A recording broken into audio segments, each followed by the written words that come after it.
오늘은 그리스도인의 사회 참여는 필요한가라는 제목으로 말씀을 드립니다. 다음번 시간부터는 구체적인 주제를 가지고 말씀드리게 되지만 오늘은 전체적인 측면에서 그리스도인은 사회 문제에 관해서 참여해야 하는지 아니면 도피해야 하는지를 말씀을 드릴 것입니다. 참여한다는 것은 세상의 마음의 문을 열고 세상을 섬기는 것을 말합니다. 도피한다는 것은 세상에 대해서 마음의 문을 닫고 등을 돌리고 세상의 신음소리에 관해서 외면하는 것을 말합니다. 이렇게 말하는 사람들이 있습니다. 그리스도인은 복음을 듣지 못한 자들에게 복음을 전하라는 예수님의 위임 명령만을 받았을 뿐이다. 사회적인 책임은 없다. 우리가 받은 사명은 오직 복음만 전하는 것뿐이다. 또는 이렇게 말하는 사람들도 있습니다. 예수님께서 다시 오실 날이 가까이 왔는데 사회적 책임을 힘쓰는 것은 시간을 낭비하는 것이 아니냐. 종말이 가까운 때에 중요한 것은 오직 죽어가는 영혼을 구원하는 것뿐이다. 이런 생각들을 가지고 있다 보니 사회 문제들에 대해서 무관심합니다.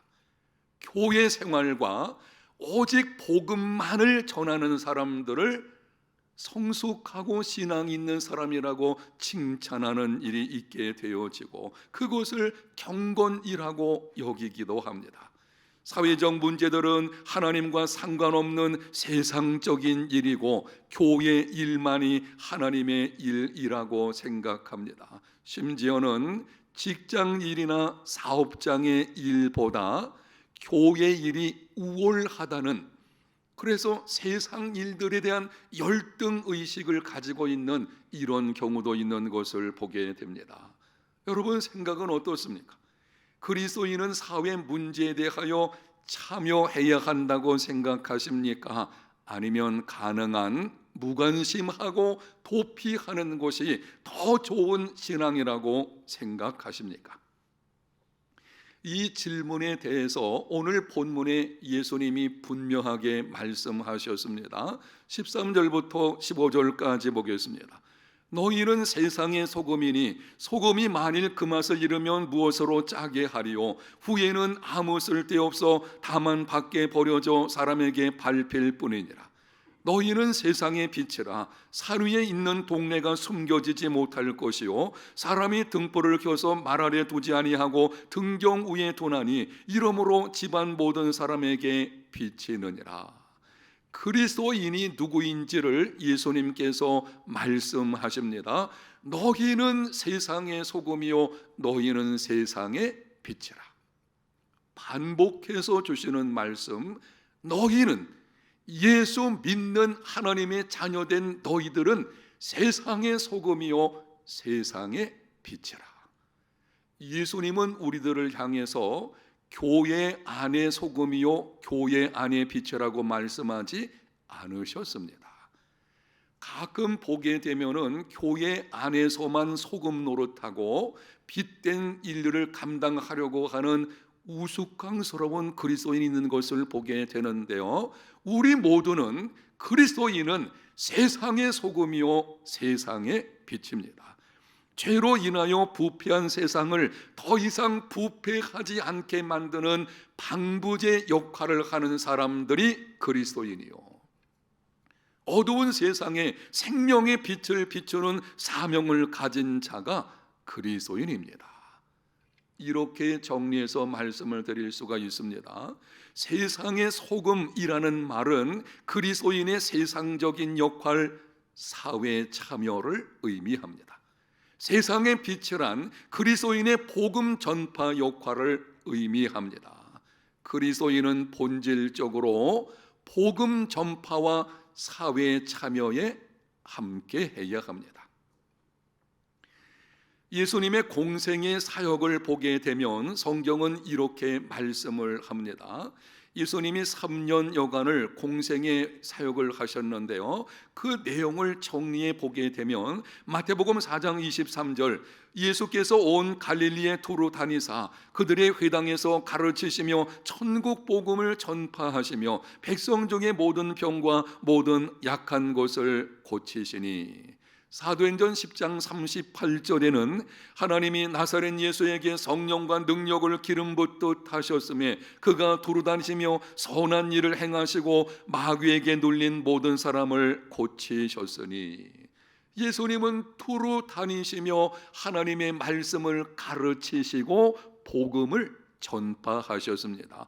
동시에 두루 다니시며 선한 일을 행하시고 악한 영에 눌려서 인간답게 살지 못하는 자들을 그 고통에서 해방시켜 주셨습니다. 예수님의 공생에는 복음 전파와 사회 참여가 균형을 이룬 사역을 하셨습니다. 물론 예수님은 직접 공공연하게 정치에 참여하시지는 않으셨습니다.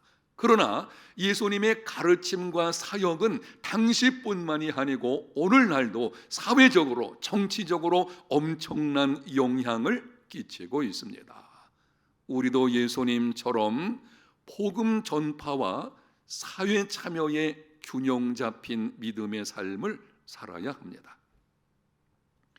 그리스도인의 사명이 무엇인지 하나님의 말씀인 성경은 이렇게 기록을 합니다. 마태복음 28장 19절과 20절. 그러므로 너희는 가서 모든 민족을 제자로 삼아 아버지와 아들과 성령 이름으로 세례를 베풀고 내가 너희에게 분부한 모든 것을 가르쳐 지키게 하라. 볼지어다 내가 세상 끝날까지 너희와 항상 함께 있으리라 하시니라. 예수님의 우리를 향하신 지상명령입니다. 디도서 2장 14절에는 말씀합니다.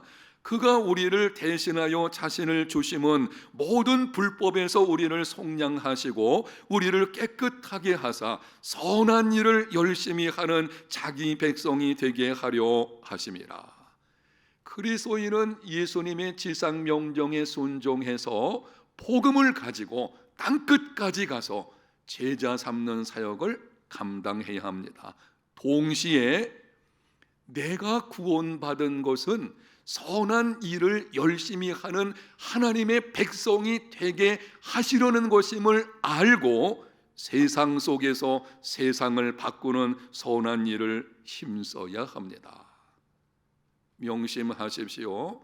성경은 복음 전파와 사회 참여를 분리하지 않습니다. 복음 전파하는 것과 사회 참여하는 것은 서로 동반자입니다. 둘 다 관심을 가지고 힘써야 합니다. 그런데 현실을 보게 되면 안타까운 면이 보이기도 합니다. 모든 교회가 다 그런 것은 아니지만 일반적으로 보게 되면 이런 성향이 있는 것을 보게 되는데요, 많은 교회들이 좋은 교인 만드는 것은 힘쓰면서도 세상 속에서 좋은 그리스도인으로 세우는 것은 상대적으로 소홀합니다. 복음을 전파하기 위한 전도 훈련하는 것은 열심히 하면서도 세상 속에서 그리스도인이 어떻게 살아야 하는지에 관해서는 소홀합니다. 심지어는 영적인 일은 선하고 육적인 일은 악하다고 이원론적으로 가르치기도 합니다. 그러다 보니 교회 안에서는 참 좋은 그리스도인인데 세상 속에서는 가정이나 직장이나 사업장에 가서는 그리스도인답지 않은 삶을 사는 것을 보게 됩니다. 그 결과가 무엇입니까? 복음 전도까지 막히게 되는 불행한 일이 일어나고 있는 것입니다. 이것이 오늘날 교회가 안고 있는 심각한 문제인 것입니다. 복음 전파가 얼마나 중요한지 알고 있어요. 교회가 나름대로 훈련하고 심습니다. 문제는 뭔가 하면 교회 안에서의 모습과 세상 모습이 다르다 보게 되어지니 사회 참여의 중요성이 얼마나 큰가 하는 것을 인식을 못하게 되어지니 결국에는 그게 부메랑이 되어가지고는 복음 전파까지 힘든 일이 세상이 이제는 교회에 대해서 등을 돌리는 이런 일이 일어나는 것을 볼 수가 있습니다. 여러분, 도대체 왜 이런 일이 일어나게 된 것입니까? 크게 우리는 두 가지 이유를 말씀드릴 수가 있는데요. 하나는 신학적인 이유가 있고 또 하나는 역사적인 이유가 있습니다. 먼저 신학적인 이유를 말씀을 드립니다. 하나님에 대한 지식이 없기 때문입니다. 정확하게 말씀을 드리면 하나님을 안다고 하지만 실상은 하나님을 알지 못하기 때문입니다. 여러분에게 누누이 설교 시간을 통해서 말씀드린 거 기억해 보십시오. 하나님을 아는 지식이 믿음과 삶의 모습을 결정한다. 하나님을 아는 만큼 믿음이 성장하고 믿음이 성장하는 만큼 삶의 모습이 달라지는 것입니다. 그런데 하나님을 알지 못하니 결국에는 이러한 현상들이 찾아오게 되는 것입니다. 하나님은 종교의 하나님이실 뿐만이 아니라 천지 만물을 만드시고 세상 모든 영역을 세우시며 그 모든 것을 절대 주권을 가지고 섭리하시는 분이십니다. 그런데 많은 경우에 많은 그리스도인들이 하나님을 종교 영역에 제한시켜 버렸어요. 교회 안에서 종교에서는 하나님에 관해서 이야기를 하지만 그 영역에서는 하나님을 하나님으로 하지만 그것을 넘어서 세상의 여러 영역들에서는 하나님을 하나님으로 인정하지 않는 모습이 있는 것을 보게 됩니다. 이러한 잘못된 생각이 사회 참여에 대한 무관심을 불러오게 한 것입니다. 명심하십시오.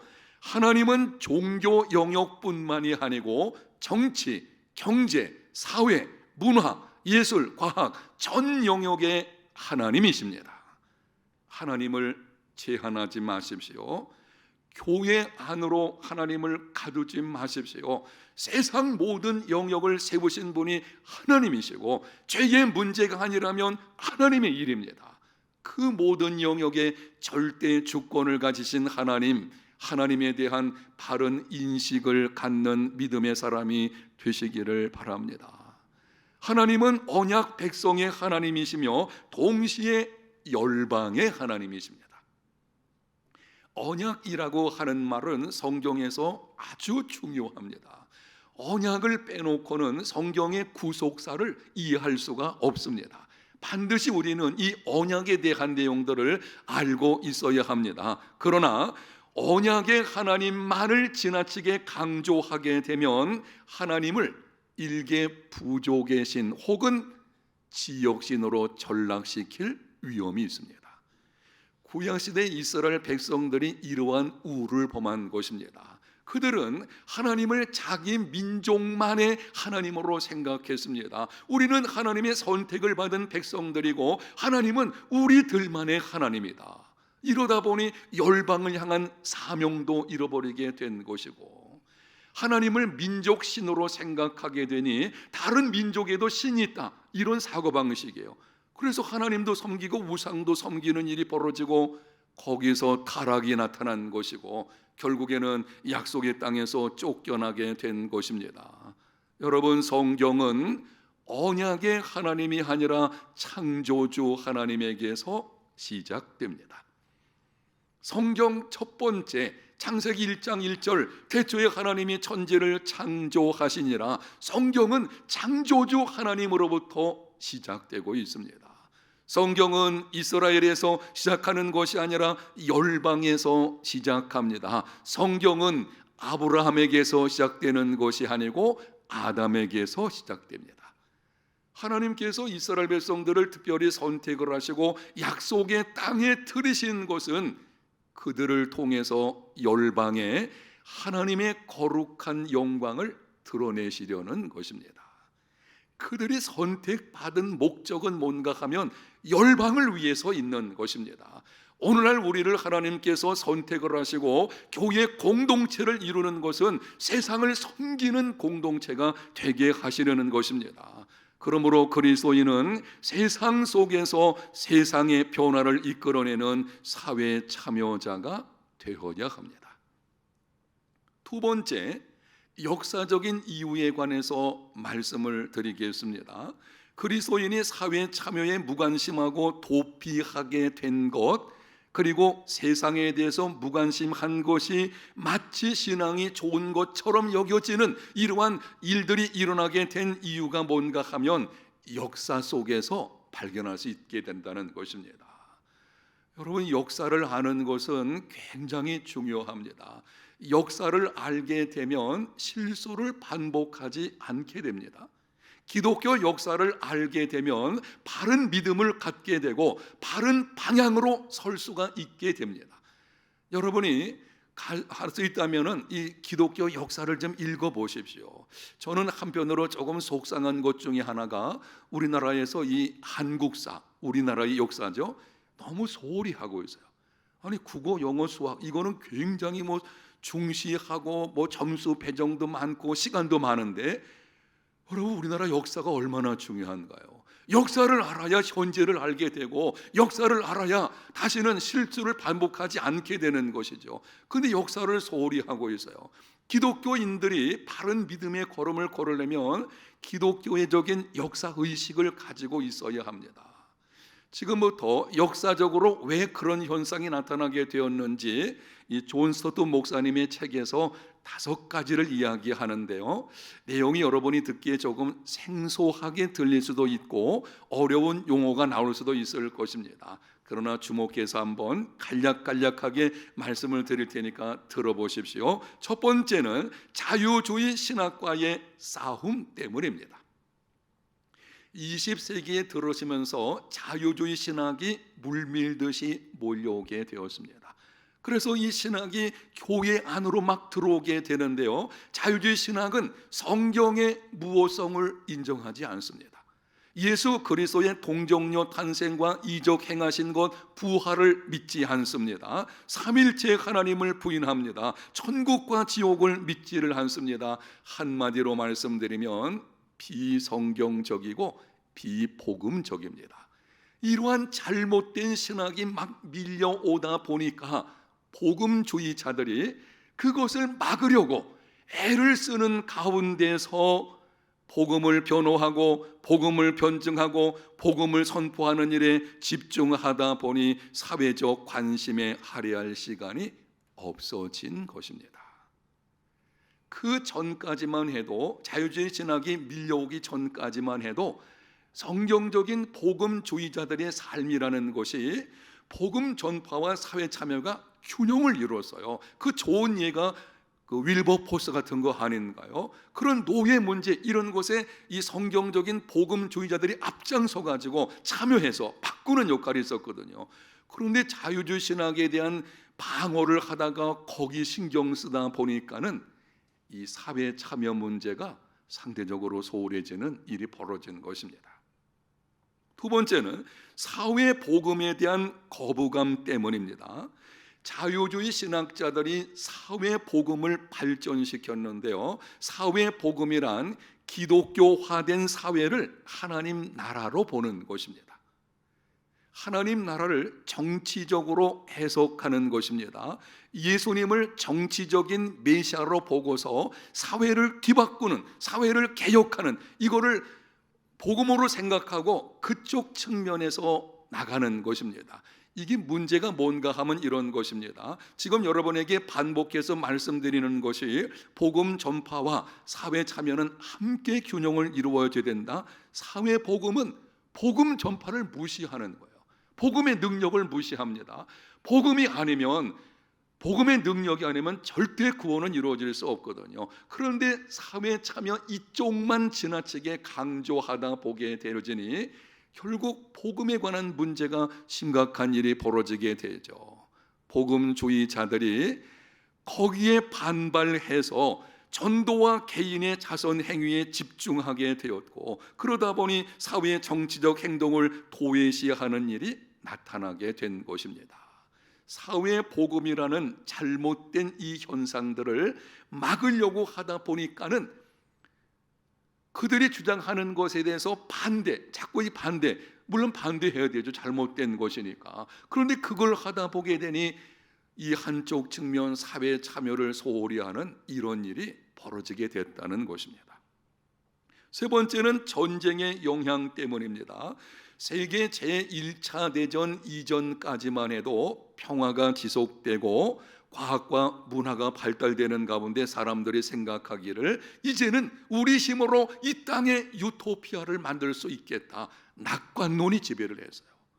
그런데 세계 제1차 대전이 터지면서 인간이 얼마나 악한 존재인지가 드러나게 되었고요. 그래서 그 낙관론이 비관론으로 바뀌어지게 되는 일이 일어나게 된 것입니다. 거기다가 세계 제2차 대전까지 일어나게 되면서 인간과 인간 사회는 개혁할 수 없는 것처럼 보이게 된 것입니다. 우리가 그동안 그렇게 노력을 했음에도 이런 현상이 벌어진다면 사회 개혁하는 것이 무슨 의미가 있겠나, 이런 경향들이 나타나게 되었고 사회 활동에 대한 무용론이 팽배해지면서 복음 전도만 힘쓰는 경향이 나타나게 된 것입니다. 네 번째는 전천년설의 영향 때문인데요. 전천년설, 여러분이 한 번쯤 들어보셨을 것입니다. 전천년설, 후천년설, 무천년설, 이런 신학적인 견해들이 있게 되어지는데 이 전천년설에는 두 가지가 있습니다. 역사적 전천년설과 세대주의적 전천년설이 있습니다. 둘 중에 역사적 전천년설은 우리가 받아들일 수 있지만 세대주의적 전천년설은 받아들일 수 없습니다. 그는 비성경적이거든요. 그런데 전천년설은 이렇게 주장을 합니다. 예수님이 다시 오실 때까지 세상은 계속 나빠질 것이고 예수님이 오셔서 지상의 천년 왕국을 세우실 것이다. 오시기 전까지는, 재림하시기 전까지는 세상은 계속 악이 점점 더 횡행해질 것이고 예수님이 오셔서 그때 진정한 평화의 나라 천년왕국이 이루어지게 될 것이다. 이 견해를 가만히 따르다 보게 되면 그럼 예수님 오시기 전까지 어차피 나빠질 것인데 우리가 사회 개혁을 한다고 한들 그게 무슨 소용이 있겠나 라고 하는 측면이 나타나게 된 것입니다. 그래서 복음을 전하고 내세를 위한 영혼 구원만 중요하다고 여기게 된 것입니다. 다섯 번째는 중산층의 부상인데요. 중산층은 기독교를 자신들의 문화와 동화시키는 경향이 있습니다. 중산층이 두꺼워져야 된다, 마땅히 그렇게 되어야 되겠죠. 그런데 중산층들이 대두가 되면서 중산층들이 가지고 있는 특성들이 뭔가 하면 기독교 문화가 마치 자기들의 문화와 동일시하는 이런 일이 벌어지게 되었고 이들은 사회 정치적인 문제들을 성가신 일로 생각을 합니다. 그냥 귀찮은 거예요. 현실에 안주하기를 원합니다. 아니 지금 우리가 이렇게 잘 살고 있는데 자꾸 주변에서 이런저런 일들이 일어나고 거기에 대해서 이러쿵저러쿵 얘기하는 것에 듣기가 좀 거북한 것입니다. 고정관념에 사로잡힌 많은 중산층 그리스도인들은 가난하고 힘없는 사람들의 곤경을 등한시합니다. 자기 구원에만 집중합니다. 결국 억압과 착취를 묵인하고 악에 대해 아무런 행동도 취하지 않는 일이 일어나게 된 것입니다. 사랑하는 성도 여러분, 하나님께서 만드신 세계가 파괴되고 하나님의 형상대로 지음받은 인간이 억압을 당하고 하나님의 영광을 위한 문화가 왜곡되고 이러한 불의를 방치하는 것은 하나님의 뜻이 아닙니다. 그리스도인은 세상의 불의와 맞서서 싸워야 합니다. 인간을 비인간화하는 모든 일로부터 인간을 인간답게 하는 일에 관심을 가져야 합니다. 왜곡된 문화를 바로잡기 위해서 힘써야 합니다. 지금 여러분 세상을 보십시오. 얼마나 문화가 왜곡되어져 있나요? 매스컴을 보십시오. 완전히 타락한 문화로 이제는 어느 것이 옳은 것인지 분간하기 힘들 정도의 현상들이 나타나고 있습니다. 본래 문화는 하나님의 영광을 위해서 있는 것입니다. 하나님이 인간을 만드시고 명령하셨잖아요. 땅을 정복하라, 생육하고 번성하라. 이 정복하라 할 때 문화 명령이 포함되어 있거든요. 그건 본래 하나님께 주신 것입니다. 그런데 하나님께 영광을 돌려 하는 문화가 이제는 타락한 문화로 변질된 것입니다. 우리가 어떻게 해야 되겠습니까? 그리스도인은 그 문화를 정말 성경적인 가치관에 근거한 문화로 바꾸는 것을 힘써야 하고, 그것이 쉽지 않다면 기독교적인 문화를 만드는 대안을 만들어내야 되는 것입니다. 하나님의 사랑으로 정의를 이루는 일에 헌신해야 합니다. 그럼 사회 참여를 어떻게 해야 하겠습니까? 구체적인 것은 다음번 시간부터 여러분에게 말씀드리게 될 것이고, 오늘은 큰 틀에서 그럼 사회 참여는 어떻게 해야 되는지를 몇 가지만 말씀을 드리겠습니다. 첫 번째는 지역 사회를 섬기는 일에 참여하십시오. 가난하고 소외된 지역 사회에 있는 사람들, 그 사람들을 구제하고 그들의 복리를 증진시키는 일에 참여할 수 있습니다. 두 번째는 올바른 시민사회 운동에 참여할 수 있습니다. 시민사회 운동이 오늘날에는 이념적인 편향 가운데서 잘못된 방향으로 많이 나가고 있죠. 분별력이 필요합니다. 바른 분별력을 가지고 성경적인 가치관에 근거한 시민사회 운동들이 있거든요. 그 운동에 참여를 해서 계몽적 문화 운동을 벌이고 사회 구조적 변화를 이끌고 사회적 담론을 이끌어낼 수 있습니다. 우리나라 기독교 역사에서 성경적인 가치관에 근거해서 세상을 변화시키는 일에 많이 힘쓰는 이 시민사회 운동이 YMCA라든지 YWCA 이런 것이 있죠. 하여튼 이런 일에 우리가 참여해서 세상을 바꿀 수가 있을 것입니다. 세 번째는 현실 정치에 참여하십시오. 그리스도인은 적극적으로 투표 행위를 해야 합니다. 우리가 가지고 있는 이 정치 참여 중에 중요한 게 투표권을 행사하는 것이거든요. 그래서 그걸 우리가 해야 할 것이고, 권력에 대한 감시 역할도 해야 합니다. 오해하지는 마십시오. 교회 공동체 자체가 정치에 참여할 수는 없습니다. 다음번 시간에는 교회와 정치의 관계를 여러분에게 말씀드리게 될 것인데요, 요즘 보수와 진보 이념 논쟁이 굉장히 심각한 가운데 있어서 이런 부분에 대해서 여러분에게는 다음번 시간에 말씀을 드리게 될 것입니다. 지금 여러분에게 현실 정치에 참여하라는 것은 그리스도인 개인이 자기 소명을 따라서 그 일에 헌신하는 것입니다. 우리 자녀들 가운데서 정치에 대한 소명을 가진 사람이 있다면, 정말 그곳에 뜻을 가진 사람이 있다면 우리가 잘 양육해가지고 그들이 그 길에 뛰어들어서 세상을 바꿀 수가 있는 것이죠. 바로 그런 것을 통해 우리는 사회 참여를 이뤄낼 수가 있을 것입니다. 말씀을 정리하겠습니다. 그리스도인의 사회 참여는 필요한가? 필요합니다. 복음 전도와 사회 참여는 동반자입니다. 잃어버린 영혼을 구원하기 위해서 복음 전도를 힘쓸 뿐만이 아니라 사회 참여를 통해서 세상을 변화시키는 일에 힘쓰는 믿음의 사람들이 되시기를 축복합니다.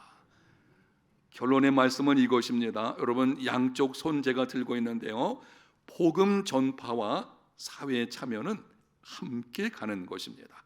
이 일에 우리가 함께 함으로 인해서 정말 세상을 바꾸는 소금과 빛의 사명을 감당하는 우리 모든 해운대 제일교회 성도들이 다 되시기를 예수님 이름으로 축복합니다. 하나님 아버지, 오늘 말씀을 통해서 우리가 어떤 모습으로 살아야 되는지 세상을 변화시키는 자로 부름받은 것 기억하게 하셨사오니 성령님 도와주셔서 우리를 통해서 일을 행하시고 그 가운데 세상이 변화되는 놀라운 일들이 있게 하여 주시옵소서. 예수님 이름으로 기도합니다. 아멘.